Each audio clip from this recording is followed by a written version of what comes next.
이를 테는 시간 아모스서 6장입니다. 평안하게 사는 것과 태평하게 사는 것, 어떤 차이가 있을까요?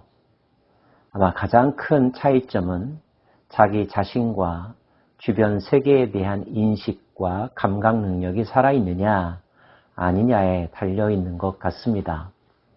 하나님은 아모스를 통하여서 북이스라엘의 태평함, 그들의 안일함을 책망하고 계십니다. 화 있을진저 시온에서 교만한 자와 사마리아 산에서 마음이 든든한 자, 곧 백성들의 머리인 지도자들이요 이스라엘 집이 그들을 따르는도다. 너희는 갈레로 건너가 보고 거기에서 큰 하맛으로 가고 또 블레셋 사람의 가드로 내려가라. 너희가 이 나라들보다 나으냐? 그 영토가 너희 영토보다 넓으냐? 또 먹고 살만하게 되고 또 잘 나간다라고 하는 느낌이 들면 마치 세상이 다 자기 것인 양, 자기가 기준인 양, 최고인 양 착각하는 경우들이 더러 있습니다. 나라에 대해서 그런 생각을 갖는 현상을 요즘 말로 국뽕이라고 말하더라고요. 나르시시즘에 빠져든 현상을 일컫는 표현입니다. 이사야나 아모스서가 기록될 때에 남유다나 북이스라엘은 나름대로 전성기를 누리고 있었습니다. 건국 이래 그때만큼 영토가 넓었던 적이 없었고 경제가 흥왕했던 때가 없었을 정도였었죠. 그래서였을까요? 그들은 세상은 다 자기 것이라고 착각했던 것 같습니다. 실력 있는 사람, 똑똑한 사람, 또 다른 의미의 부자들이 세상에 많음에도 불구하고 자기 생각이 기준이 되어서 자아도취에 빠져들었던 것, 이것이 당시대 북이스라엘의 모습이었습니다. 그러다 보니 그들이 하는 행동들은 정말 꼴불견들이 많았는데요. 너희는 흉한 날이 멀다 하여 포악한 자리로 가까워지게 하고 상하상에 누우며 침상에서 기지개 켜며 양떼에서 어린 양과 우리에서 송아지를 잡아서 먹고 비파소리에 맞추어 노래를 저절거리며 다윗처럼 자기를 위하여 악기를 제조하며 대접으로 포도주를 마시며 귀한 그름을 몸에 바르면서 요셉의 환난에 대하여는 근심하지 아니하는 자로다. 요즘으로 치면 명품으로 치장을 하고 사치스러운 해외여행을 당연하게 여기고 최고로 맛있는 것, 남들은 갖지 못한 것을 갖고 그것으로 자신의 정체성을 내세우는데 목매다는 현상들, 오늘 말씀과 크게 다르지 않을 것입니다. 하나님 보시기에는 아무것도 아니고 또 있다가 금세 사라질 허무한 것들에 지나지 않음에도 불구하고 그들은 허무한 것을 기뻐하며 이르기를 우리는 우리 힘으로 뿔들을 취하지 아니하였느냐 하는도다. 자기들이 대단한 일을 했다. 자기만한 사람이 있으면 나와봐라. 이런 태도였다는 거죠. 성공이 중요한 것이고 또 이루어야 하는 것이긴 하지만 성공에는 함정이라는 것이 있죠. 교만하게 될 수 있다는 것입니다. 자아도취에 빠져들 수 있다는 거죠. 교만하면 다른 사람이 보이지 않습니다. 다른 사람의 목소리도 들리지 않고요. 점점 더 싫은 이야기 듣는 것을 힘들어 하죠. 자기가 최고인 줄 압니다. 자기가 기준이라고 생각합니다. 자기중심주의에 빠져들게 되면 객관적 판단 능력을 잃어버리게 되고 오판하게 되고 그래서 위기가 와도 위기인 줄 모르게 되는데 이것이 바로 성공의 이면 뒤에 감추어져 있는 큰 함정이죠.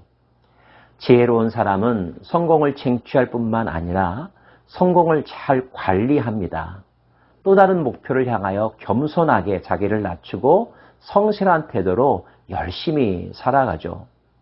여러분, 성공하시되 성공을 잘 다스릴 수 있기를 원하고 관리할 수 있는 능력 잃어버리지 않기를 원합니다.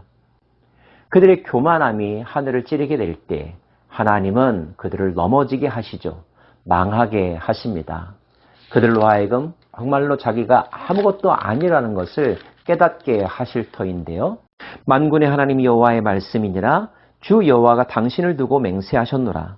내가 야곱의 영광을 싫어하며 그 궁궐들을 미워하므로 이 성읍과 거기에 가득한 것을 원수에게 넘기리라 하셨느니라.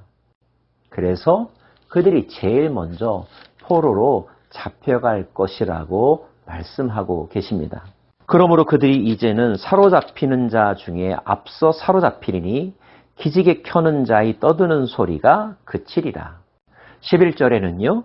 보라, 여호와께서 명령하심으로 타격을 받아 큰 집은 갈라지고 작은 집은 터지리라.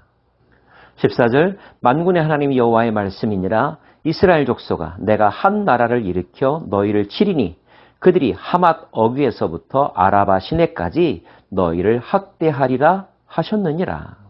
하루 강아지 범 무서운 줄 모른다라고 하는 말이 있습니다.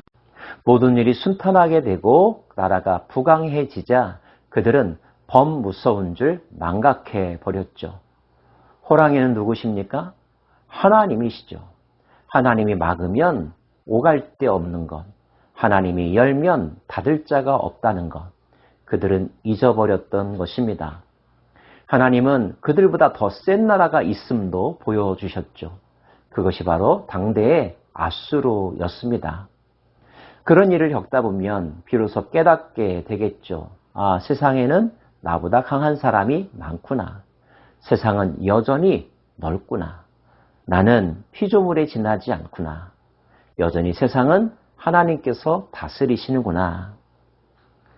벼는 익을수록 고개를 숙인다라고 하는 옛말이 있습니다. 겸손은 하나님께서 가장 기뻐하시는 덕목이죠. 겸손함이 성공에 관심을 갖지 말라는 뜻은 아닙니다. 누구나 목표를 세우고 목표에 도전하고 도전했다면 그것을 성취해야 하고 그것을 우리는 성공이라고 말하죠. 그러나 그 과정 속에서 늘 우리를 도와준 이가 있다는 것, 우리를 위해 응원하고 중보해 주는 이가 있다는 것을 잊지 말아야 합니다. 나의 능력도 물론 소용되었지만 내 능력보다는 더 큰 하나님의 은혜가 있었기 때문에 내가 그 모든 것들을 이룰 수 있다고 고백하는 것 때문에 가장 먼저 하나님께 영광을 올려드리고 자기를 도와주었던 이들, 자기와 함께 했던 이들, 자기보다 힘이 연약했던 자들을 기억하면서 그들과 기쁨을 함께하고 가진 것들을 나누는 태도를 갖는다면 그것이 곧 겸손함의 영성이요. 겸손한 자에게 하나님은 더 큰 것, 더 많은 것들을 베풀어 주실 것입니다. 성경에는 그러한 삶의 모습을 보여준 모델과 같은 이들도 많다는 것 기억하시기를 바랍니다. 사도 바울의 고백을 떠올려 봅니다. 나의 나 된 것은 주의 은혜라고 고백하면서 자기 자신이 사나 죽으나 주의 것임을 잊지 않으면서 하나님의 나라와 그분의 이름과 영광을 위하여 한평생 살아갔던 그 영성, 우리의 영성이 되기를 원하고요. 잊어버리지 않는 삶의 태도가 되기를 원합니다. 기도하겠습니다. 하나님, 열등감에 빠져 살지도 말게 하옵시고 교만함의 죄를 짓지도 말게 하옵소서. 내가 누구인지, 하나님 앞에서 나는 어떤 존재인지 늘 기억하면서 하나님과의 올바른 관계 속에서 하나님의 은혜를 입은 자로서의 마음가짐과 태도를 가지고 살아가는 저희들 모두가 되게 하옵소서. 예수님 이름으로 기도합니다. 아멘.